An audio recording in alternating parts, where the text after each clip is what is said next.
ایسا کوئی مسلمان نہ ہوگا جو امام مہدی کے نام سے ناواقف ہو، ہم چاہے شیعہ سنی یا کسی بھی فرقے سے تعلق کیوں نہ رکھتے ہوں، لیکن تمام مسلمانوں کو امام مہدی کا بے صبری سے انتظار ہے۔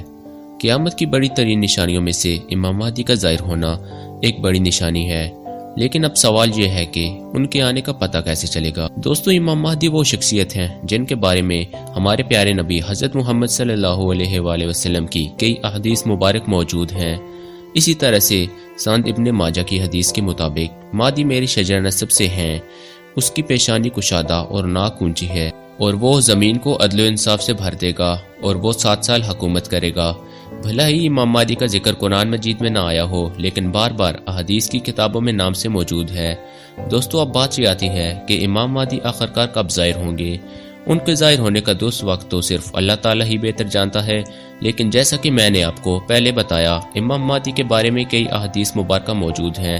اسی طرح سے آپ صلی اللہ علیہ وآلہ وسلم نے فرمایا، قیامت اس وقت تک قائم نہ ہوگی جب تک میرے اہل بیت میں سے ایک شخص کی حکومت پوری دنیا میں قائم نہ ہو جائے۔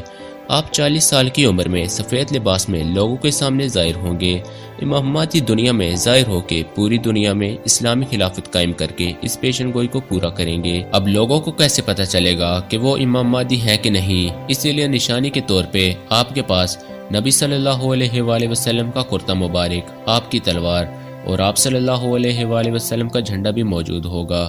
مسلمانوں کے درمیان خانہ کعبہ میں حج کے دوران ایک عرب حکمران کی موت کو لے کر ایک بہت بڑا جھگڑا ہوگا، وہ آپس کے اندر تقسیم ہو جائیں گے، مکہ سے باہر ہر طرف فتنہ ہوگا۔ اسی دوران مقام ابراہیم پر تمام لوگ آ کر ان کے ہاتھ پہ بیعت کریں گے اور ان کو اپنا امام تسلیم کر لیں گے، یہ جھگڑا ختم ہو جائے گا۔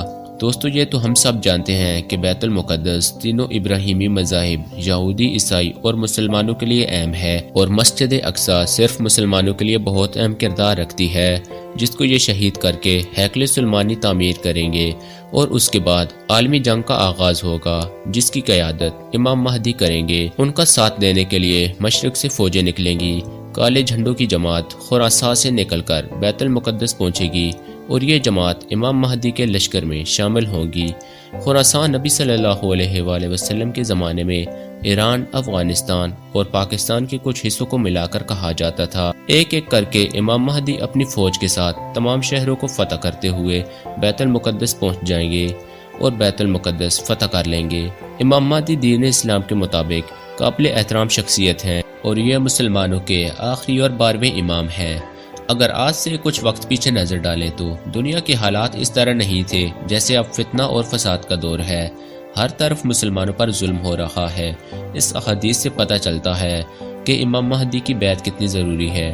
نبی صلی اللہ علیہ وآلہ وسلم نے فرمایا، اگر تمہیں برف پر بھی چل کر جانا پڑے تو جاؤ اور ان کی بیعت کرو، کیونکہ ان کے درمیان امام مہدی ہوں گے اور مہدی مجاہدین کے امام ہوں گے۔ دوستو، اگر آپ کو میری ویڈیو اچھی لگی ہو تو ویڈیو کو لائک کیجیے گا اور میرے چینل کو سبسکرائب کیجیے گا۔ ملتے ہیں نیکسٹ ویڈیو میں۔ اللہ حافظ۔